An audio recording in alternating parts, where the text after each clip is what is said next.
My name is Sherry Tischer with Scale Funding. We are an industry partner and we provide payroll funding or invoice financing to staffing agencies. And one of the things that we really find value in is bringing events and resources like this to our clients and to our network. So today we're going to be talking about differentiating your staffing agency to drive growth. It seems like differentiation is so important for all businesses, and it's just not easy, especially with the number of competitors that we have in the staffing industry. It's a challenge and definitely a topic worth some training and discussion. Earlier this year, the American Staffing Association came out with their list of top 10 staffing trends for 2025, and focus on differentiation was on one of their top 10. Kim Henderson contributed to their article, so I've asked her to join us today to share her expertise and expand on this topic. So just a little bit about Kim. Kim leads Cobalt Compass Solutions. She provides training and consulting services specifically for the staffing industry. With 28 years of experience, she previously held executive roles at global and national staffing firms. Kim holds an MBA from the University of Miami, along with a list of other educational accomplishments and certifications. She's a published contributor, a podcast guest, and a speaker at many of the major staffing industry events. So the four things that Kim will take a deeper dive into today are becoming a specialist to grow your business, differentiating your sales technique, how to stand out by customizing a solution, and then delivering the right value add. So Kim, I'm going to mute myself and go off camera and let you take it away. All right. Thank you so much, Sherry and Scale Funding, for inviting me in today. It's great to meet everybody virtually. And as Sherry mentioned, we do have a chat feature up. So if you have a question or a thought or just something you'd like to say, please feel free to put it in there and we'll do our best to hopefully be able to go and get to the question. But first, as we kick this off, I don't know if you guys are aware of this. I wanted to throw a statistic out there that Sherry kind of touched on. There are actually 26,000 staffing firms in the United States as of 2024. And actually, before you panic, there's only about 241 of those that are 100 million in revenue or above, right? So there is tremendous opportunity and a tremendous landscape out there for us to actually go and differentiate ourselves and gain client share, right? And ultimately what we're after, I think is, we'd all look at our desk and say, okay, staffing sales is hard, right? It's never been easy, but today it's even more competitive. And it's hard to get out there, not only to gain that client, but to figure out ways to get the client share, expand and penetrate them, and ultimately gain their loyalty and their retention, right? Because that's, I think, at the end game of what we're all after, what we want. The last thing that we want to do is, I call it the hamster wheel, right? We get that new customer, we chase them down, and then ultimately, we're just not able to go and really get that much out of it, right? So let's talk about some ways today that we can differentiate ourselves and then ultimately differentiate our sales techniques. And then by asking the right questions, cue ourselves into some things that we can do to customize solutions for our clients and our prospects. And then ultimately delivering the right value add to them, because that's another key component of differentiation, value add, that so many of your competitors out there are not doing, right? So as we move through this, I wanted to frame it and say, think about it as we go through the techniques, what can I do more of? What can I do differently? What can I do less of? Or how can I incorporate some of this into my desk today, right? What are some of the actions or takeaways that I'm going to walk out of here with today that I can start to do tomorrow, right? And I think that's the best way in terms of looking at any form of a training, is how can I incorporate this to move the needle for me? Okay, so with that, let's jump right in. Becoming a specialist. I would ask, and it's not a trick question here, but what do clients want from us, right? What do you think that they want? You can feel free to type it into the chat. We know they want a candidate. We know they want someone to come in and do the work, but what else do they want? that maybe we haven't thought of, right? Okay. So with that, what they really want us to do, and frame your mindset this way, because I think it will help you as you walk into any conversation with a prospect or client. They want us to solve their problem. And obviously our people hopefully do that, but solve my business problem, help me as a client, as a prospect, deliver a business result, right? And that could be anything. Our clients could want us to help us increase their revenue, reduce their costs, improve their efficiency, increase their market share, help us with their hiring, reduce their churn. So at the end of the day, I try to look at it as I approach every conversation. What do they want out of me, right? They want me to solve their problem and make it go away. And their problem could be any one of these 5 bullets right here, or it could be none of them, right? Sometimes we don't know until we start to ask them. Then ultimately show that what I have can deliver a result for them. Okay. So frame your mindset with that. They want us to solve their problem at the end of the day. Okay. So let's talk about how we become a specialist, right? And I don't mean that we need to go and become PhDs in, DoD manufacturing or something like that, or PhDs in the healthcare and nursing space. That's not it at all, right? So how do we become a specialist? So let's kind of break it down a minute and look at it this way, right? If you are only a staffing vendor, right, a staffing supplier, you're going to become commoditized, unfortunately. And I would ask you, what happens when you become commoditized? You can feel free to raise your hand and type something into the chat, right? But what I found when staffing companies become commoditized is it's a race to the bottom, right? They start to compete on price, and all price does is continue to get lower and lower. It never tends to go higher. So we don't want to be commoditized and be looked at as a vendor. And because of that, we mentioned those 26,000 staffing firms that are out there. The vast majority of them are generalists, right? They're kind of jack of all trades. They dabble in anything, they dabble in everything, but they're really the master of nothing, right?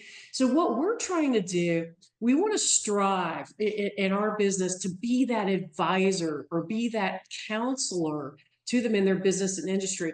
Think a minute, guys. I'm sure we're all consumers, right? And we see TV commercials and things like that, and things online for companies like, as an example, Vanguard or Fisher Investments. What's their strategy, right? Their strategy is not, hey, we're a vendor, to invest your money in the stock market. Their strategy is, we're an advisor, we're a counselor. We're going to help you manage your money and help you solve your retirement potential issues by helping guide you on a course, right? So think of it that way. You're an advisor and a counselor to your customers and to your prospects. And with that, what do they want? They want us to actually educate them, right? Our clients and prospects, they want our help to navigate their business issues. We need to not only provide a candidate today, we also need to educate, okay, and show them how we're going to give them a competitive advantage. I use that a lot when I talk to prospects and clients. Hey, I'm gonna, it's like a reason to do a candidate, a client prep, right? Hey, I'm going to give you a competitive advantage so you can understand how to go and conduct an interview that's going to land this candidate, in your organization. So it's kind of a strong term because everybody wants a competitive advantage, and that's what we should be there to show them how to do. Okay. So taking it a step further, we want to try to position ourselves and think about, how do you position yourself today?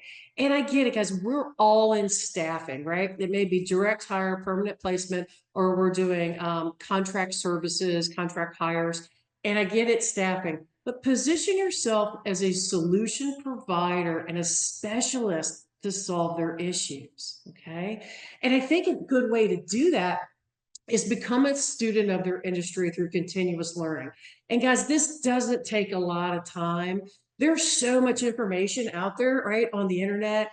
You can Google almost anything. You can go to Chat GPT and ask. You can, cite your sources. We can learn about anything. If we want to know the hottest burning issues in the healthcare, travel, RN, case manager space, we can go and learn that pretty quickly, right? Same thing here. We also want to know regulation or changes or legislation that might be driving compliance or issues with their hiring. And it's so easy to get this. And what it means to you and what it means to your prospect is the more you know this information right here, the better your conversations are going to be with them. Instead of calling and going, hey, Bob, it's Kim again. How you doing? There's no value in that to our clients, right? Would you agree?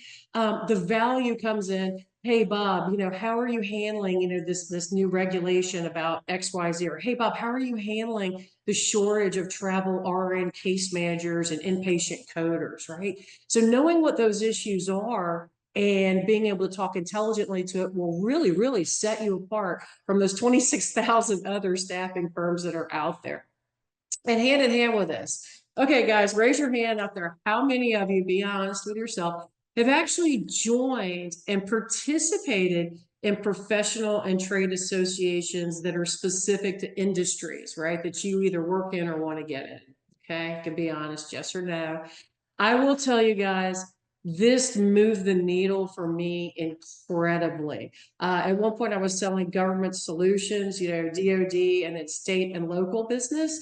And guys, I went and joined things like National Defense Industrial Association, committed to myself. It was pretty cheap to join too, $49 a year, that I was going to go to the lunches once a month. And what happens when you do this, not only do you learn things, you actually get to meet people real time, develop relationships, develop trust, and it's so much quicker and easier to get them on the phone and start to do business with them versus not being at these things and you're just stuck cold calling, reaching out through LinkedIn, emailing, all those traditional things that we do, which aren't bad. But if you can fast track it, why wouldn't you? Challenge yourself to go and join a specific association that's industry specific to staffing that you provide and go get involved a little bit, right? And I know you may go, God, Kim, I don't have time to do this. And I understand, but just if you do it every other month, just put yourself out there and go to the events and have conversations. It will pay dividends for you. And they start to look at you again as a subject matter expert and a specialist in their industry when you show up to these events, right? You're no longer that generalist. Okay. And this was just an example. The Associated Builders for the construction industry, NDIA for defense contracting, and there's AHEMA for the healthcare industry. So these definitely associations exist. Challenge yourself. It'll set you apart from all those 26,000 others out there that aren't doing this, right? You'll meet people, you'll fast track your success, and you'll learn a lot in the process, right? Okay. So, all right, so let's break it down. How many of you out there have actually identified your differentiators? Do you know what your differentiators are? Believe it or not, when I ask that question to some staffing companies, they don't. They really don't know what it is they do well, or if the owner and the leader and the CEO can articulate it, the folks that are actually going and recruiters and account managers can't articulate it. They don't know. And for whatever reason, it doesn't trickle down. So what I'd say is sit down, have an honest conversation with yourself and your team. And right here, know your unique differentiator, right? What do you do? What do you provide that other staffing firms can't? And here's an example, right? I work with a couple companies. One particular one, they do IT security, cybersecurity. That's their thing. That's where they've developed their niche. That's what they double down on, and that's what they're good for. And they've become known for that. Now, did they do other things in IT too? Absolutely. But that's their unique service offering that they double down on and that they're good at, right? I have another one that specifically does telecommunications staffing, only staffing for the telecom industry. They're experts at it. They know it. They live it. They breathe that industry. Now it's enabled them to start to expand and do a little bit more IT work. Yeah, same thing. Could be healthcare, right? Maybe you're an ace at finding RN case managers. It could be construction. Maybe your big thing is you're able to do estimators and project schedulers better than anybody. Know your unique service offering and what you want to double down on and what you're good at. And I will guarantee you, every one of you out there has a skill set, a niche, an industry that you already are doing well at. So take that, I'm not saying abandon everything else, but double down on it and start to use that as your lead in differentiator to customers. Okay. And so with that, to expand further, explain how your recruiters find these people, how they have the expertise to go and locate these people that have the certification that the or the education or the skills that the prospect's going to need. Show how you do it, right? That's strong. And here's the second one, guys. Hey, guilty as charged on bullet number 2. This is something I traditionally in the past had done a very poor job of. And I've challenged myself to start to do a better job. What do we do as consumers, right? Let's say you're going to go buy a car. What's the first thing you do? You start reading reviews and testimonials. You're going to buy a, brand new TV set. You read reviews, testimonials. How many of you out there read reviews and testimonials before you go to a restaurant or before you do almost anything? Okay. I imagine a lot of us do. So it's strong. And I think Sherry has actually just raised her hand. Sherry, do you have a question? You have to jump in here. No, I was raising my hand because I look at testimonials and reviews online. Yes, exactly. Right. So what I'd say, guys, is if you don't do this, start to ask, challenge yourself. I challenged myself last week to go and get 2, and believe it or not, assuming you've done a good job for your client, they're going to do it for you. I know we all feel a little embarrassed or a little sheepish or kind of like, am I bothering them? I don't want to bug them. Ask for this and go in and showcase it, right? We want to showcase these on our website. We want to be able to send them to our prospects to show that we really are experts in this particular area. We want to be able to put them on our LinkedIn profile, put them on our LinkedIn post. So this is something that really I didn't do a good job of in the past, and now I'm starting to double down on it. People read these and they actually carry weight and validity to them if they come from your clients. So consider that strongly, right?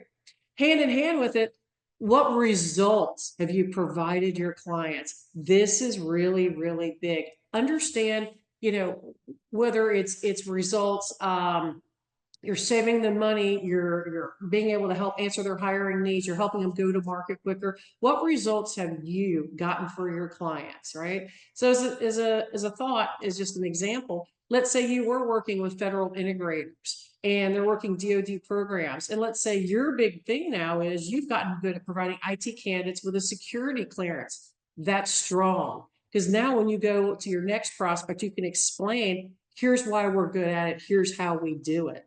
So again, hopefully this slide can resonate with you. Find your unique selling point, double down on it, get some results, be able to depict your results, right? And testimonials, and show how you find those people. Because I guarantee you, the 26,000 other firms we talked about aren't doing this, okay? So let's assume that you've done everything on this slide here.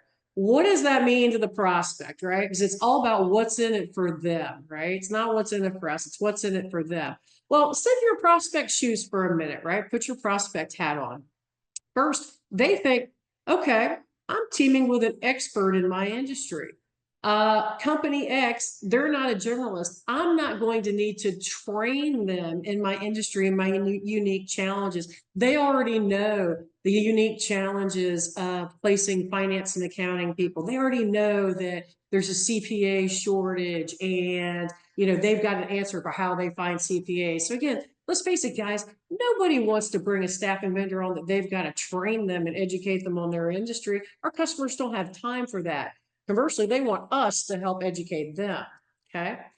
Proven results. I mentioned this a second ago. Make sure, guys, whether you have official case studies that you've written and documented, or something that you keep on, SharePoint or in your CRM, be able to go and pull up your proven results, right, that you've gotten for other customers, because it's strong. They're going to ask you, who else are you working with that you've actually given inpatient coders to? Who else have you given, large scale CPA services to? Well, we need to be able to talk about that. Okay.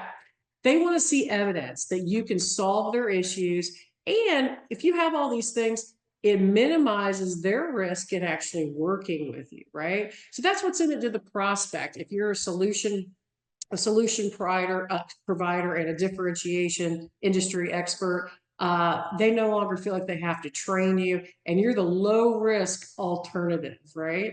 Okay.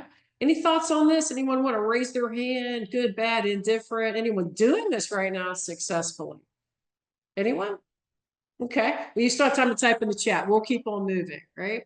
So again, the differentiation piece, what that's going to do is help us to avoid competing on price, right? Because think about it, guys.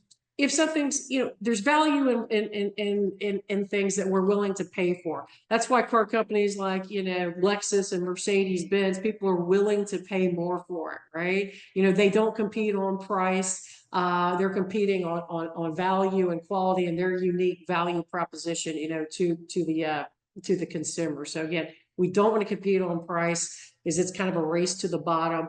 The more different you are and the more you're an expert in a particular niche, right, the better off you're going to be, and you're going to be able to charge higher fees and higher bill rates for it. Make sense? Okay. Okay. So your sales technique. Okay. All right. Be honest. Everyone can raise their hand here. No need to be bashful. How often have you personally, or have you worked with members of your team and other account managers, and you've gone out to a client and we just get hyper focused on finding that job order, right? All we're doing, we have our tunnel vision, job order, job order, job order. And while we have to do that to a degree, because we all keep our seat by getting jobs and filling jobs, that's how revenue comes in the door. Oftentimes what we do on this, guys, if we're just chasing the job order and becoming that order taker, we kind of step over dollars to get to the dimes, right? And here's what I mean by that. There's a huge opportunity out there within our clients that we're probably missing if we're hyper focused on one job, okay? So this is where client share comes in. So what I mean by client share is, let's say you're working with a hotel chain, right? What we want to be able to do is go and sell everything we possibly can into that particular customer, right? If we do IT and finance and accounting, and we do light industrial, we want to be able to sell everything we can that they potentially can use and buy in that organization. Because what happens when, let's say we have 100 people on assignment or 80 people on assignment with a particular customer, what happens? We're less expendable, right? What's the first thing? Ask yourself honestly, what's the first thing that happens when, in an economy of times get tight, times get tough? Our customers go and they cull down and they cut their supplier list. And the first people they cut off the supplier list as they look, Company X made 3 placements here last year. We don't need them. They're not that important. Company Y placed 2 direct hires here last year. They're not that important to us. We don't need them. They're gone. So the greater client share that you have, the more people you place direct hire and or contract, the less expendable you are, because you have actually become relevant and significant to that customer, right? And when you're relevant and significant, ultimately, that's a huge differentiator. You're much more important to their business model and to the functioning of them delivering, their commitments to their customers and shareholders, than someone that's placed one person throughout all of 2024. Does that make sense? This is something I learned a long time ago, and it really helped me frame my conversations and what I was after when I would go and sit in front of a prospect or sit in front of a customer. I want client share. I want to dominate that account and penetrate it, because I'm going to be less expendable, more important, and I'm going to be significant and relevant to them. And that really right there is a differentiator. Okay. Makes sense? Okay. So let's talk about, as we get ready to do a meeting, how do we prepare ourselves to start to get this client share and become less expendable? All right. So all starts in preparation, right? How many times have we seen an account manager fly by the seat of the pants? Admit it. You've seen people do it. And they go into a job totally ill prepared, right? Not a job, excuse me, a client visit, totally ill prepared. And they may not crash and burn every time, but what will happen is they won't ask the questions, they won't get all the information that they need, and they may really miss opportunity, right? So we don't want to be one of those people. So as we mentioned before a meeting, know your experience servicing a similar company and similar jobs. Have those mental case studies of results you've delivered that we talked about a couple of minutes ago ready in your mind or in your hand if they're written before you meet with a new prospect or a new client, right? Know what those success stories are and be able to articulate them. know what your results were, and be able to quantify them. If you were able to go and place 18 project managers, right, for a construction company as they were had a large building project, that's something to go and boast about, right? Be able to quantify what those results were. And if they happen to finish that project a month early and 10% under budget, great stats to quantify, right? We can say and talk and anything until we're blue in the face, but when the rubber hits the road, they want to know our results and they want to see the numbers behind it because it's indisputable, right? It's quantifiable, it's objective. How many of you candidate market, right? I hope you do. Sometimes people today don't. Candidate marketing is strong. It's a strong way to add value. So if it's a customer you already have candidate marketing resumes with you if it's applicable. Never hurts. Maximize your time. Get in front of multiple managers while there. We don't want to drive across town and meet with one person, right? That's usually not a great use of time. Try to go and line up people while you're there, okay? But here's an important one. How many of you send an agenda out before the meeting? Be honest, every single time, an email and then go over the agenda as you start the meeting. Yes, no, maybe? Okay. How many of you have heard of something called the upfront contract approach? This is actually taught by Sandler sales methodology. Anyone? Yes, no, maybe? Okay. Let me go over it for a minute. I didn't learn this until 2013.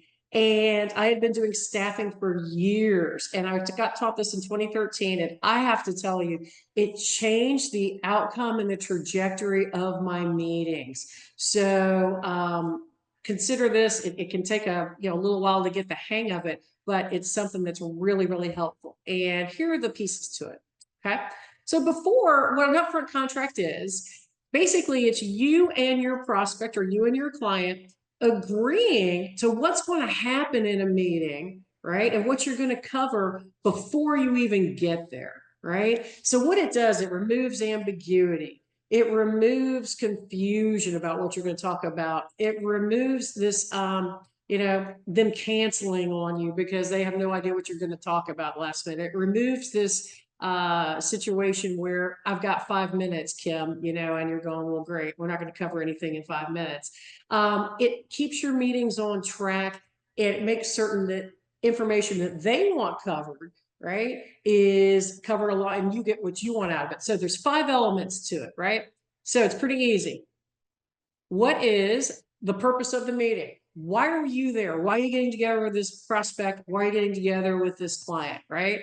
Hey, we spoke on the phone and we both believe it might be beneficial for us to get together and talk about working together. Your objectives in the meeting. We want them to come prepared, guys, right? We don't want them to talk for 20 minutes about their son's baseball game or their trip to the Caribbean. And next thing you know, we're looking at our watch going, uh-oh, clock's ticking and we haven't gotten anywhere with it, right? Your objectives. That's where you can say, hey, Bob, I'm going to want to understand what your hiring plan is for 2025. I'm going to understand, the structure of your technology team, what you're using, and your process for hiring, right? Could be 3 things. Could be anything. Those are just the 3 I threw out. Conversely, Bob, when we get together, what would you like to get out of the meeting? What topics do you want to make certain that I come prepared to cover? Okay. And they will tell you, guys, they will tell you, I want to understand how you vet your candidates. I want to understand how you find project estimators. I want to understand your background process check because we've been burned before. So what does this do? Now you're not in the dark. You know what to come prepared with and for to that meeting already, so there's no surprises, right? And what is the prospect thinking? The prospect's thinking, they're talking about something that I care about, right? Very important. The 4th element, time agreement. Hey, Bob, usually when we get together, it'll take about 30 minutes for me to go and cover your questions and for us to move through everything. How does that sound? Right? We want them to agree to a time. We don't want to end up getting there and then them saying, hey, we've got 5 minutes for you. Not good. Okay. Outcome. How many times have you personally left a meeting and you're like, what the world just happened in there? I'm confused. What am I supposed to do now? Or were they following up? Am I following up? Or it just seemed like it just evaporated at the very end and you really don't know the next steps? Agree together, Bob. At the end of our time together, we're going to agree on what the next steps should be as we leave the meeting. How does that sound to you? Right. So again, 5 elements of the upfront contract. And what I typically do is send this, go through it on the phone as I'm booking the meeting. And then when I sit down, could be a week later to meet the person, I just say, hey, we talked about, we're going to discuss potentially working together. I was going to want to learn about, want to learn about your projects for the year. You asked me to come prepared to talk about how we qualify candidates. And you mentioned that 30 minutes was going to be a good time slot for us to fill. And then together we'll talk about our next steps. So again, guys, master the intent. You can add your own words and your own slant to it. But I'll tell you what, I've walked into meetings a lot more prepared with having this information. And then conversely, I've had prospects much more interested in what I'm saying because I'm talking about what they wanted to cover in the first place. So again, I could do a whole session on this. Consider this, make certain that you're doing this agenda and you're asking them what they want to get out of the meeting because they will not be shy. They will tell you. Okay. All right. So we've done this. Now we're sitting in front of them. What are some of the things that we want to talk about and ask other than, hey, Bob, do you have a job order? Right? Because again, we talked a minute ago, we want to get client share. We want to become relevant to them because that's a differentiator if we're significant. So we always want to know, what's the structure of the team? How's that team, that department organized? What are the responsibilities of that team? Have you ever worked with an account manager, they're giving a job in the meeting, in your recruitment meeting in the morning, your whiteboard meeting, and somebody will ask, well, what does this new company do? Or what does this team actually do? And they can't answer the question, right? We definitely need to know, what does this team do? How do they fit into the big picture of the organization? Okay. Easy stuff here. What are the skill sets, certifications, experience that they typically need, in the roles that you hire for? Peak periods. How many of your clients have peak periods, right? I know in healthcare, right? In places during the winter time, you have flu season, you have COVID season, you end up having peak periods. Travel and leisure, vacation, they have peak periods. Tax time, peak periods, great opportunity for us to go put contractors in there. What are their top initiatives this year? Initiatives could be anything. It could be a new software release. It could be a merger or an acquisition, right? It could be anything. The top initiatives that they've got going on. We always want to know that. What are their critical challenges? What changes? What's the company facing this year that's really a big time issue for them potentially?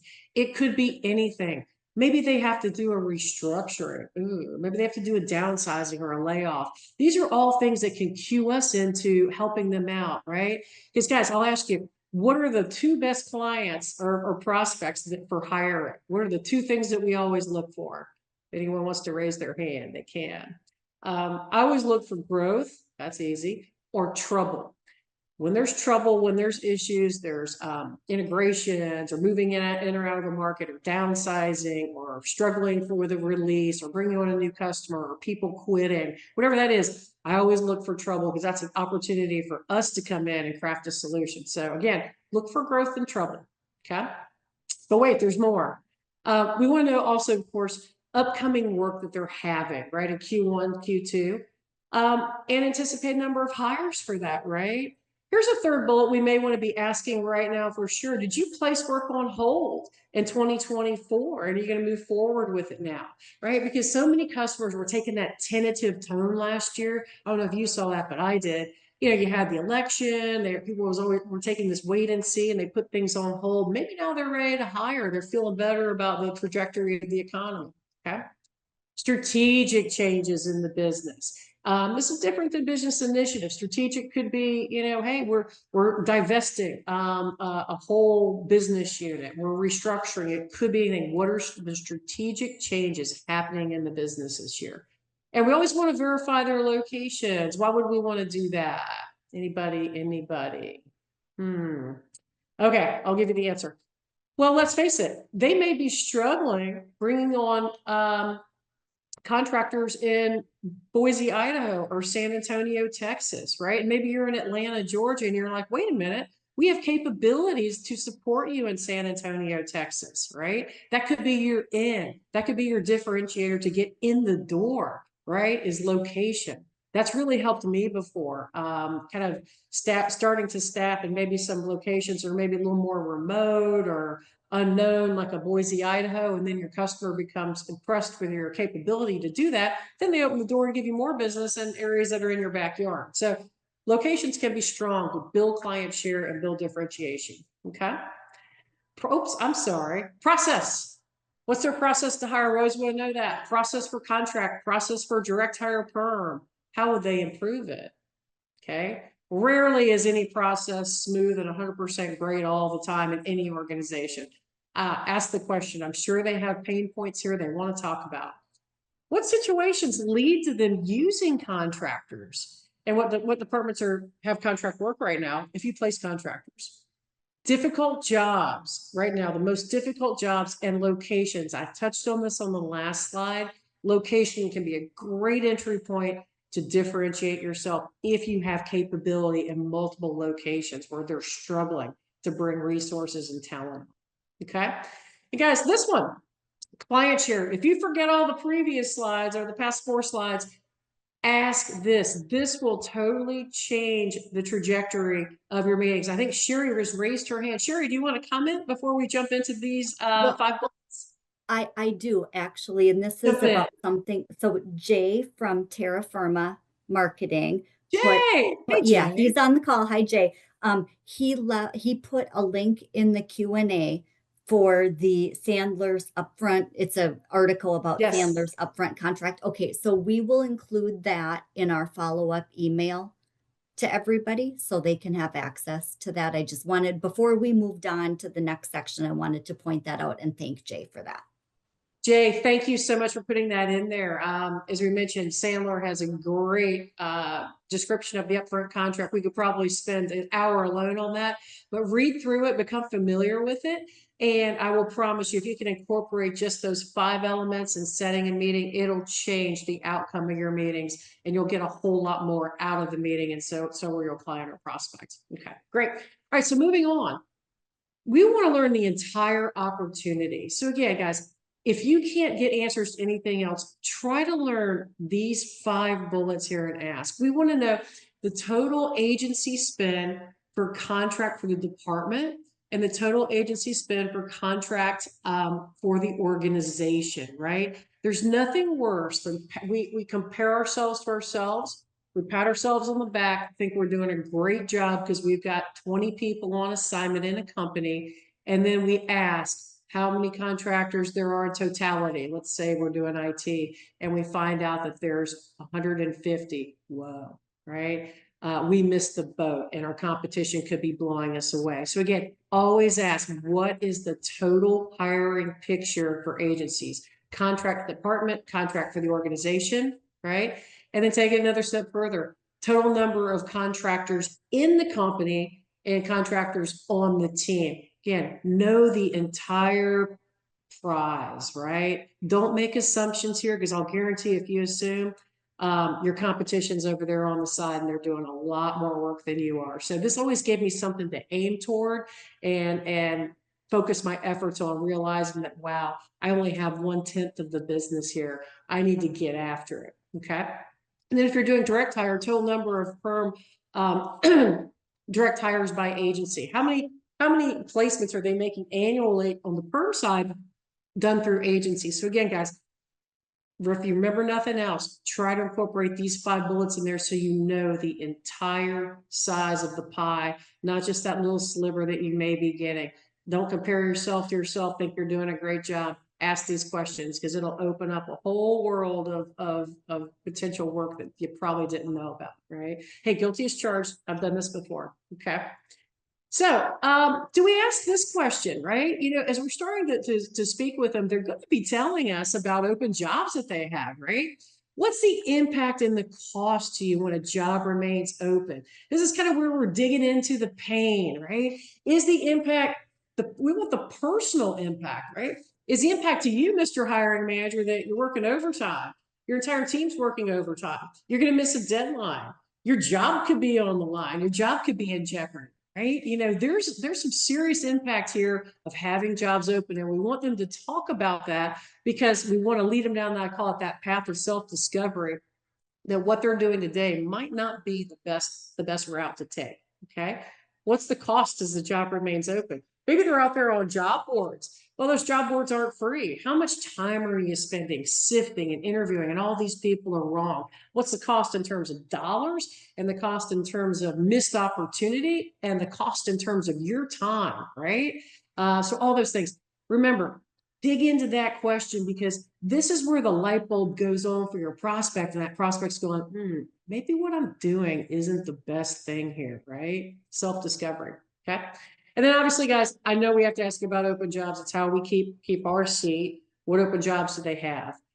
Decision makers, do you guys feel like, raise your hand, yes or no, that you do a good job of asking who all the decision makers are in the process? Or are you sometimes unpleasantly surprised as you're about to book a placement, and then someone comes in from stage left and starts to throw a wrench in it, right? Well, we'll talk about it on the next slide. And then do you also identify coaches to help you navigate an organization? Coaches are, what are those guys? Those are like those advocates, those friends, those people that really, really help us. They give us information. They tell us where to go, who to talk to. They're vested in wanting to see us have success. I'd say identify as many coaches and advocates that you can in an organization, foster those relationships, nurture them, make those people your best friend, because they're really, really going to help you by giving you information you need to succeed and helping you fast track things. Okay. So, all right. So these decision makers, right? And this is important for differentiation and for account penetration. There's 4 of them. Economic buyer. This is the guy or the gal writing the check, right? They hold the purse strings. Nothing worse than you're about to make a placement and they're like, oh, wait, our CFO and our VP of finance actually have to sign off on this and encumber the funds. Right? Things we want to know up front. Technical buyer. Anyone have a guess as to who that would be? Anyone? Okay. Technical buyer, that's your HR, your MSP, anyone that could be potentially, for lack of a better word, that gatekeeper. That's we put the fence up here, right? We know that they can come in at the end of the equation and put a wrench in our buying, right? Or put a wrench in our placement. We need to know about them so we can be making those inroads ahead of time.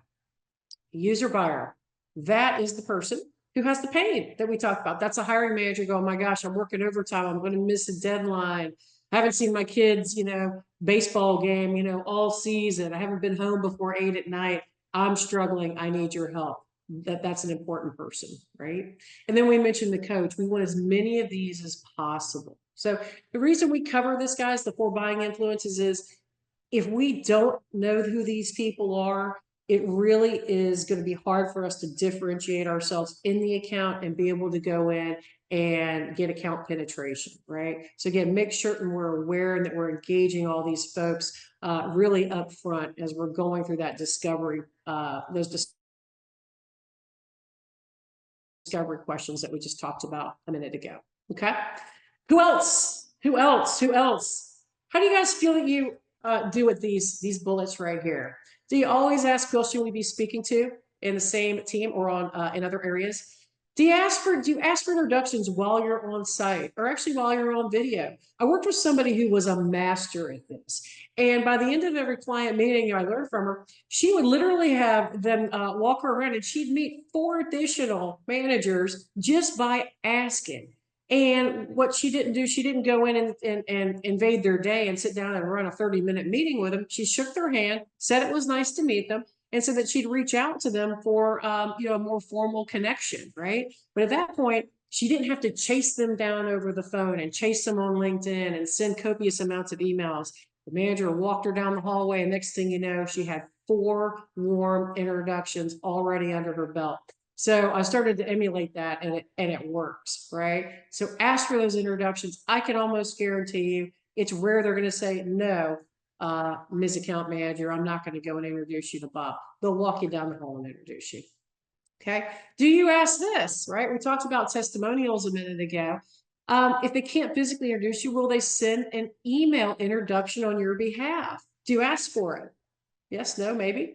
Well, what I learned to do is I actually wrote it for them, right? Because think about it. They're busy and I'm thinking, I don't want to be at their whim, and it maybe takes 2 hours for, 2 weeks for them to send an email. I would write it for them and say, hey, Mr. Client, if you're okay with this, forward it over to the manager we talked about, and we're good to go, right? So write it for them. But again, guys, these are ways to be a little bit different, because your competition is sometimes getting sloppy here, and they're not asking for introductions while they're on site. They're not asking for the written introduction if they're not on site. So again, just ways to kind of jump ahead in the system and make life a little bit easier on you, that's going to help you penetrate that account more frequently.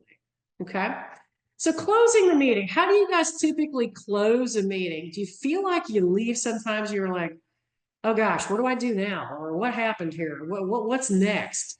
Right? So this is just as important as opening the meeting. Some things that we want to do here are demonstrate, highlight again how you're going to solve their challenges by highlighting your capabilities, right? You're again sharing, I've done this before, like we talked about the very beginning of the presentation. I understand this industry. I understand the challenge in finding inpatient coders. Here's how we've done it. Draw that parallel that you can do this for them. Also, set the expectation that as you move through your relationship together, you're going to candidate market. That way, they're not shocked when you pick up the phone 4 weeks from now with that IT Java developer and candidate market. We don't want them to be shocked, right? We want them to, oh, we're training them in a way as we go along. Here's the process flow. Here's what to expect out of me, right? So set that expectation up front. Here's a strong one. How many of you do this? Do you have a captive audience, right? Do you set the next meeting or call or interaction with that manager while you're in front of them? If you don't, please start to do that today. Challenge yourself. I will almost guarantee you, they will pull up their phone, pull up their calendar, and set that meeting while you have it. And that way you don't have to chase them down 2 months from now, 3 months from now, right? You've already set it on the calendar. Hey, Bob, you talked about you're going to kick off that project in early May. How about we get together on April the 2nd to kind of talk through what your requirements are going to be? Can you pull up your calendar? Let's look at your calendar and let's both get a good time that's going to work for both of us, right? So lock that on there while the next interaction, while you have them in front of you. I call it the captive audience effect, right? Prevents the chasing. And then summarize the action items and agree on your next steps together. Guys, this is key. If you fall down here and they want you to provide them with A, B, and C in terms of information when you get back to the office, and you don't do it, you just look like those 26,000 other staffing firms that we talked about before, right? So understand what action items that you're leaving the meeting with, what they want to see out of you, and follow up on it and give them what they want and give them what they need, because that's the first place to fall down, is not following back up and doing what you say you're going to do. Okay. All right. So I think as in the end, when it comes to the client share piece of this, we need to know the entire opportunity, and we do that through asking those questions and then selling them our full set of services. Okay. So now that we've actually asked all these questions, what should it do? Well, it should start to crystallize in our mind, I see a good opportunity here to customize a solution, right? And when you customize a solution, it's a great differentiator. You're no longer like all those other staffing firms. So through these questions, some things that I look for personally is an opportunity for a customized solution. Look for clients that hire in an industry vertical that have really specific challenges, right? Manufacturing, they've got tons of challenges. Healthcare, tons of challenges. Telecom, tons of challenges. DoD. So look for industries where a vertical, where they've got challenges and you can kind of cue in on that if you're good at it, right? Clients that need to hire in-demand skills and have high churn needs, right? That could be customer support people. It could be CPAs, or it could be RNs, or it could be, IT support desk, right? Anywhere where you see an in-demand skill that looks to be high churn, this could be a great opportunity for you to go in and customize a solution. hey, let me tell you about our ability to deliver CPAs, right? Because you're listing and you hear that there's high churn. Okay. Companies with difficult geographic locations, I mentioned that earlier. That's a great way. If you see a hole where they need help, customize a solution, you have the ability, double down on it, and be able to give them those people in Orlando, Florida, if their other suppliers can't. Okay. Companies that have high volume project hiring, great opportunity for you to realize that. Go in, sell your solution, whether it's statement of work or just the fact that, hey, I can give you 20 field safety engineers to work on your utility lines, right? I work with a company that does only that. They do, they do a lot in the utility industry, but they do specifically field safety engineers. Wow, that's really niche specific, but they're making a killing off of it. They're doing great with it because they've doubled down on that and it's high volume for them. All right. Sherry, jump in.